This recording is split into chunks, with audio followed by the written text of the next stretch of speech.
Hello, and welcome to the beginning of a multi-part series on advanced bloat methods. This video will be the first part of a three-part series, the first being a deep dive into dual bloat methods, followed by an in-depth video on bloat methods in higher scales, and completed by a chronological report of how the bloat rec has changed over time in every single scale, and how I now have come to hold all 6 relevant bloat recs. People have been p-necking bloat in duos for over 4 years. The world record duo time has had a 2 down ever since Aki and Carol broke their own duo rec by 17 seconds with this board back in 2021. At the time, their record had been standing for over 200 days, and they broke it with no power creep whatsoever to assist them. After 3 months, Giraffe and Pretz followed that world record with a 2 down of their own. Let's not forget my own glory days when I held the duo rec for one of the briefest held recs ever at just 19 days.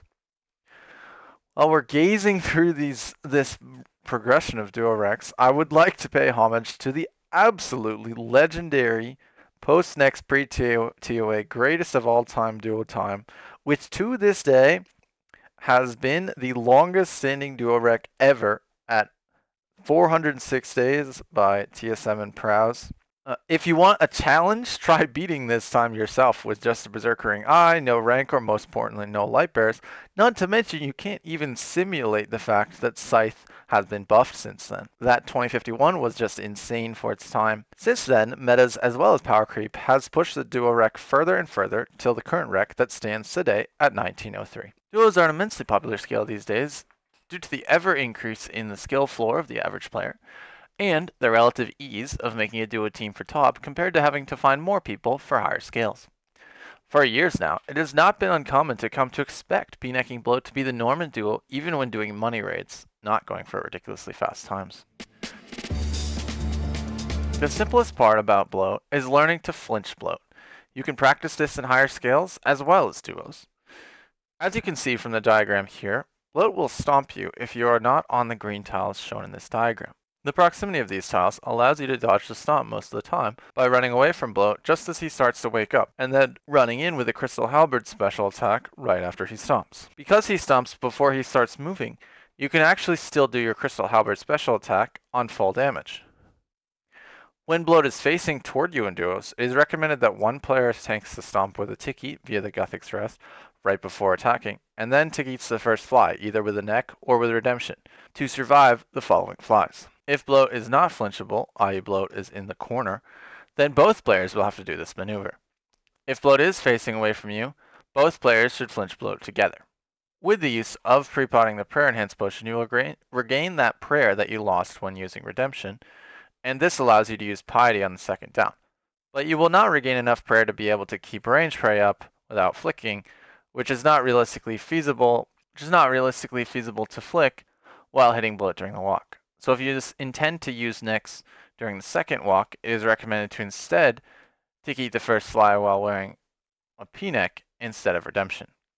This has the added benefit of deleting the second fly and leaving you rather healthy. After mastering flinching, it is important to learn how to tick fix blows so that you can use all possible ticks during the down. Depending on when bloat goes down, which is somewhat random by the way, you should not spec at all, chally spec, claw spec, or both claw spec and claw scratch to maximize your tick usage on the first down. It is important that no matter how you fix your ticks, you always end the down with a chally spec.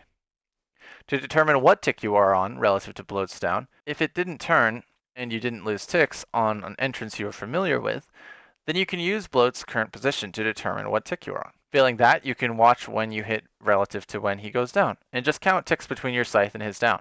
Another method is to look when bloat flashes, his little spots on his back. I personally don't use this flashing method, and I will link resources to this idea in the description. Just for reference, bloat stays down for 32 ticks, so if you hit on the same tick he goes down, you should just do a 6-6 scythe at some point if it's flinchable, or chally a tick early if it's not flinchable. If you hit 1 tick after he goes down, you should do 6 5-tick scythes, then end with a chally.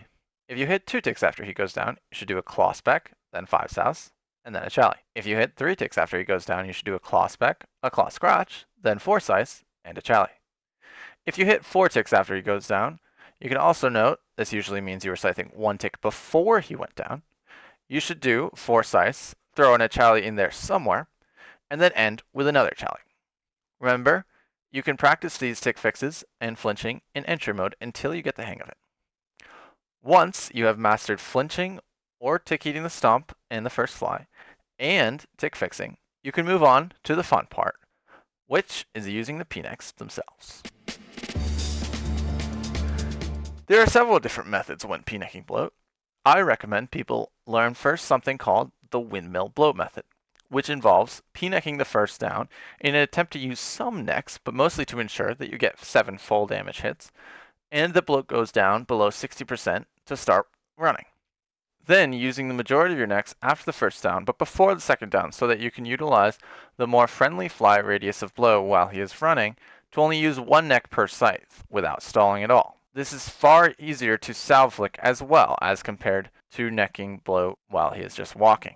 If you do not double fly when bloat is walking, you will use on average 1.5 necks per scythe, whereas when he is running with this windmill method, you can use only 1 neck per scythe. You can add stalling to this windmill method and be able to get 2 scythes per neck, which is insanely high value. I recommend fully understanding and practicing the windmill bloat method without stalling before moving on to more advanced methods. This method generally allows players to start the first down immediately, as you would do in any other money raid, and you do in money raids of higher scales. And so this may be preferred to more money inclined doers. Though it is true that it's a pretty rough science as to when it comes to entering bloat on the first down, with this windmill method, there are generally agreed upon entries for each roll. The roll with more necks should do 2 T-bows or shadows, then wait till bloat is 2 tiles past the vat while sending 2 tiles in from the vat themselves, and attack bloat with the salve on here.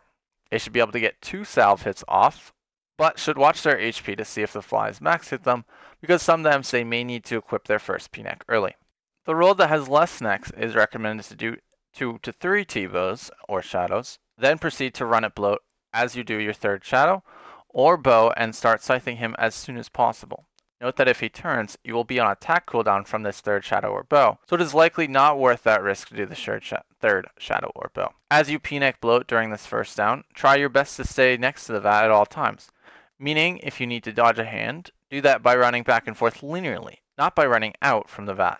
This avoids double flying your partner. Also be careful when bloat turns to run back away from him if you are following, versus vice versa if you were in front of him. But try not to double fly your teammate if he turns, as that wastes more P-necks. Now, on the second down, this is where the fun begins. The name is derived because in order to optimally windmill bloat, you need to be constantly running between corners to maximize the amount of hits you can get in before it goes down again. As you can see in this clip, after hitting him on the corner 2 times, you want to immediately run 2 corners, not just 1, to catch him as he goes around the vat. This allows for only 7 ticks to elapse between the second hit of the first corner in the first hit of the second corner, allowing you to maximize your slice before the second down. Now, as you run out of necks and as bloat keeps walking, it's important to note that hitting bloat while he is less than 40 can actually extend his down.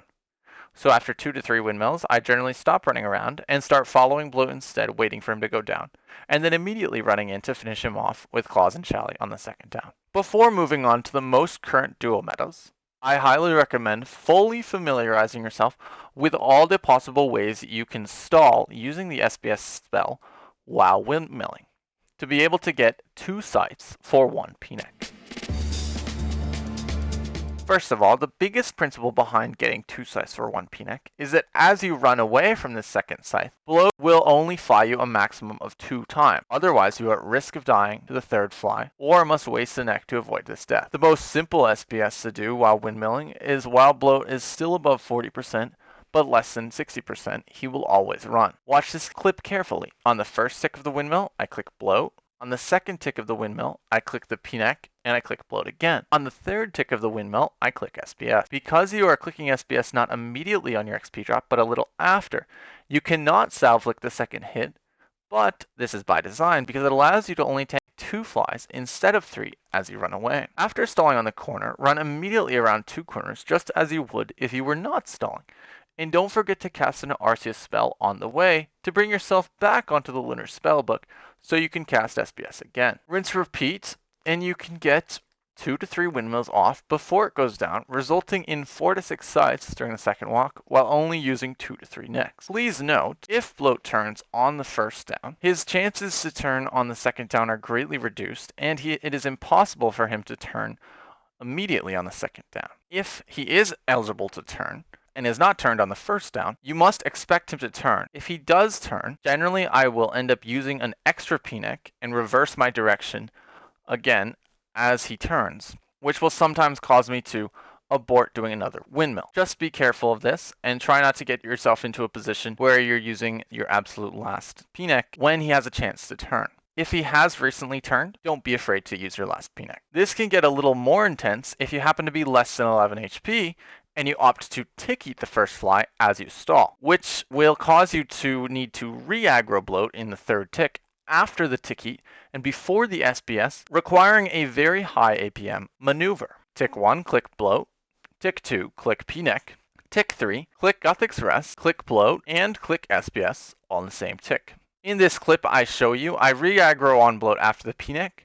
This was a completely unnecessary click, as drinking the tea de-aggros you from bloat, so you only need to click bloat after the tea, but before the SBS. If you are 11 HP or greater, I recommend simply Guthix restoring before you start this windmill. That way you will be 16 HP, and then you will opt to do the previously mentioned method. If bloat is less than 40%, then this is a bit of a different scenario. You need to watch it as it gets up, whether or not he is running. And then if bloat is running, I recommend that you T-bow bloat to make him walk before windmilling. If you do T-bow him, as shown here, he will run for 2 ticks before proceeding to walk. This can be tricky, but if practiced in entry mode, you will get the timing of this down. You are actually able to get both hits off with the salve on, and only take 2 flies as you run away from the corner after doing the 2 sights on the corner. In order to windmill bloat when he is less than 40% and walking, you need to wait till he is 4 tiles past the vat, 2 away, and you also stand 4 tiles away from the corner of the vat, or the far vial for reference. Then tick 1, click bloat.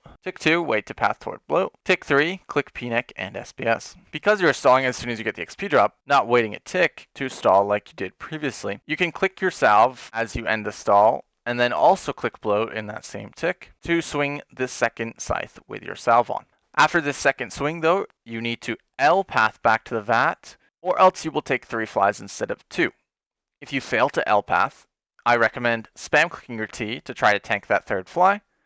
Please note you cannot tick eat the third fly, so you are simply trying to out eat this third fly with an extra 5 HP from the T. If your character will not be running on a side of the vat next to one of the doors after this windmill, then you don't need to L path, and this is because when standing on the corner of an NPC and stepping out to attack, the game prioritizes east and west over north and south. Note that if you and your teammate are doing this less than 40% walk windmill method together, then the second person to do it should not stand 4 tiles away from the vat before they attack bloat, but instead 2 tiles away, and they will attack bloat immediately.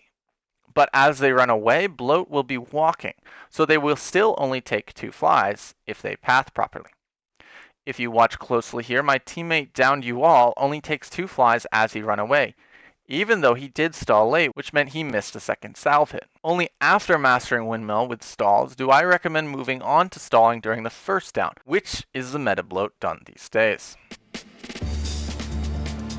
Many bloat methods have been popularized, including the flash bloat, or some people call it the baller bloat, which utilizes the spellbook swap bell to stall the flies, bundling them all into a single tick so that multiple flies can be deleted with the Phoenix Necklace mechanic that clears all Q damage on your player when it is broken. The reason these methods are called flash bloat or baller bloat is because Finish Flash is a very popular Twitch streamer who quite often streams on twitch.tv world record duo attempts and has held the world record multiple times in the past. On the other hand, people may call it baller bloat because a player by the name of Baller is the one who first popularized this method of using spellbook swap as a stall to bundle the flies. Previously, people knew you could stall the flies, especially with the spell Humidify, but people had not thought of spellbook swapping to Arceus and then immediately casting an Arceus spell to be able to spellbook swap right after the stall ends again, just as you would immediately empty your vial if you were humidifying.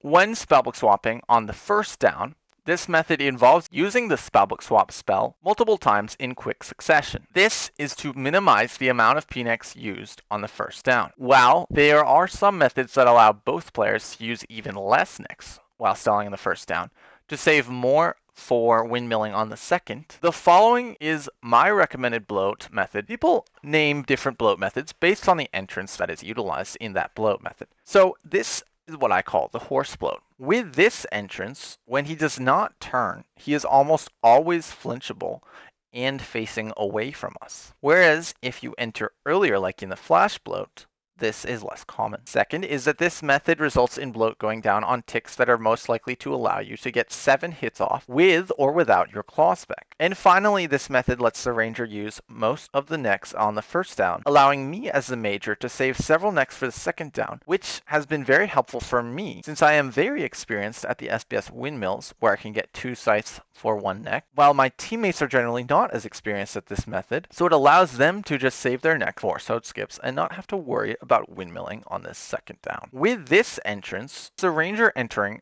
3 ticks after bloat's true towel goes past the center vat and then doing 2 sights before immediately running around the vat and re-entering as soon as they are 2 tiles away from the corner and when bloat is also 2 tiles past the corner. The major enters when bloat is 1 tile past the center of the vat by the door and does 2 sights, then re-enters when bloat is 1 tile away from being flush with the vat by the other door. These re-entries utilize the rapid heal prayer to tick-eat the first fly, so that you will almost never die to the flies you tank during the first few sights. You can re-enter bloats on as low as 1 HP, because the rapid heal will tick-eat the first fly you take while you do your first stall. The ranger turns on rapid heal shortly after entering the room when bloat is 2 tiles past the vat. The mage turns on rapid heal when bloat rounds the corner near the far door and is 1 tile into the vat while he takes runes out of his shadow and sang for Arceus spells. Something to note is that these rapid heal timings do not change if you change the entry timing, but only change if you change the re-entry timing on either roll. On re-entry, the ranger equips a neck and casts SBS as he gets his first scythe XP drop. After this first stall ends, he then equips a neck, casts Thrall, and clicks bloat all in the same tick. It is very helpful to have a resize spell and to right-click your PNEC before F-keying to the spell interface to be able to quickly click the PNEC and the Thrall in the same tick. Then you should get your XP drop on the next tick. If you do not, this means you have clicked bloat late. On this next tick, you should click SBS again, regardless if you get XP drop or not. Now the cycle repeats itself, but this time you cast Shadow Veil. So you click PNEC, click Shadow Veil, and click bloat all in the same tick. Then the next tick, you click SBS. Now, assuming that you do not trade before the room, this is your last Arceus spell that you are able to cast without additional runes. So now after this stall, you can easily equip your salve and attack bloat in the same tick. From here, I recommend continuing to click your PNEX to play it safe and spam click your PNEX until bloat goes down while dodging hands. If you know what you are doing, you can add some salve flicks without stalling. On the mage re-entry, it's a bit different. I crafted this roll of the method for myself as a player very experienced at bloat. So, after doing the first 2 scythes of this mage entry, I then wait to re-enter. On this re-entry, I have to follow the following click pattern to be prepared if bloat turns while I am stalling. On the first tick, I click bloat, then I wait to path towards bloat. Then, on the tick I get my XP drop, I click my PNEC, I click bloat again, and I click SBS. I click bloat in addition to the PNEC on this tick, unlike the range roll does on their re-entry, in the case that bloat turns while I'm stalling here. Since I am on the front of bloat, I want to be ready if he turns, since I will need to be dragged. As you can see here in this clip, I am dragged as he turns early. If I had not done that re-aggro on bloat before the SBS, I would not be dragged toward bloat as the stall ended, and I would have been 2 tiles further from bloat because bloat is walking away would have actually caused me to take 2 extra ticks to reach bloat instead of only 1 extra tick, resulting in an 8 tick scythe instead of a 6 tick scythe. Not to mention, I would have used more necks because of this as well. Now, if bloat does turn on the first tick, then I have to wait till I reach him to start stalling again. If he had turned 1 tick later, I would have attacked 5 ticks after my first scythe, so I would have done the second stall sooner. But again, before the second stall, just like the ranger, I am clicking PNEC, then clicking an RC spell, Mark of Darkness in this case, then clicking bloat all in the same tick. If bloat does not turn during the first stall, then I have another set of clicks to make, which is very advanced as well. In order to try not to double fly my teammate if bloat does not turn, I do the following click pattern after the first stall. On the first tick, I click P-neck, I click Mark of Darkness, then I click bloat. On the next tick, I click to move away, and I click SBS. This way, as I end my SBS stall, I will move one tile back. After the second stall is the window when bloat could go down. So I equip my salve and cast Greater or Lesser Corruption. If bloat has still not gone down, I attack bloat, get dragged out west, and then I need to do an L back in to minimize double flies as I equip another neck. Then, if bloat has still not gone down, I can do a salve hit here and then click P-neck and SBS to use my final neck before it goes down on the longest possible down. If bloat does do a turn this late, it can take longer to go down, and this usually results in the ranger running out of P-necks and dying, but this is incredibly rare because bloat can only extend his walk if he specifically turns here. There are a few more tips and tricks to bloat that you may pick up on in your top adventures, and please ask if you have any questions. Please like and comment and subscribe, and look forward to the next 2 bloat videos I have planned. One being an in-depth guide on bloat speedrun methods for higher scales, and another which will go into detail about world record bloat times and how they have been consistently broken over time, and how I have come to hold all 6 world records, bloats this present day. And then the other guy, you come in like 3 ticks later and you'll be in the front. So bloat ends up in the back after running through. And so basically don't start now. So bloat, you're gonna go here, yeah, and you're gonna run through as he's like walking past. Like when he's around here, you're gonna start. The other guy stand over here. No, no, no. Go in, hit it, hit it, hit it, hit it. You don't have time to kill it now. Hit it, go